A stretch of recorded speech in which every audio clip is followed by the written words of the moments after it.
গণঅভ্যুত্থানের পর জনগণের প্রত্যাশা ছিল পরিবর্তন আসবে, বন্ধ হবে নৈরাজ্য, কিন্তু রাজধানীর 3 বাস টার্মিনাল সায়দাবাদ, মহাখালী, গাবতলী বাস্তবে কেবল বদলেছে চাঁদাবাজির মুখ।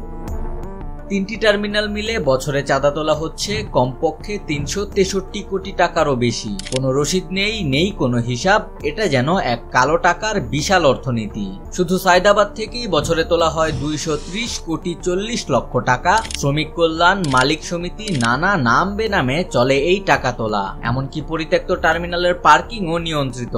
অভিযোগ আছে ক্ষমতাসীন দলের লোকজনের ছত্রছায়ায় হাত বদল হয়েছে চাঁদাবাজির নিয়ন্ত্রণ। মহাখালী থেকে তোলা হয় বছরে প্রায় 90 কোটি টাকা, আর গাবতলী থেকে 43 কোটিরও বেশি। গাবতলীতে আগে যারা নিয়ন্ত্রণ করত তারা এখন আত্মগোপনে, এখন নিয়ন্ত্রণ করছে নতুন প্রভাবশালীরা। কিন্তু চাঁদাবাজি বন্ধ হয়নি, কেবল কমেছে পরিমাণ।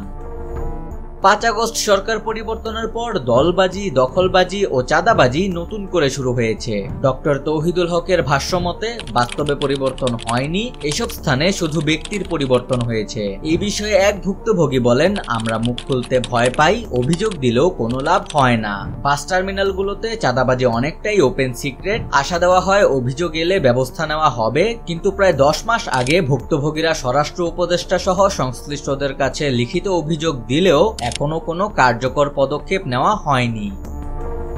সরকারের সদিচ্ছা আর কঠোর আইন প্রয়োগ ছাড়া এই নৈরাজ্য ঠেকানো সম্ভব নয়। নজরদারির অভাবে জনগণের আস্থা হারাচ্ছে সরকার। জনগণের প্রত্যাশা কি পূরণ হবে, নাকি এই চাঁদাবাজির স্বর্গরাজ্য থেকে যাবে এভাবেই বহাল?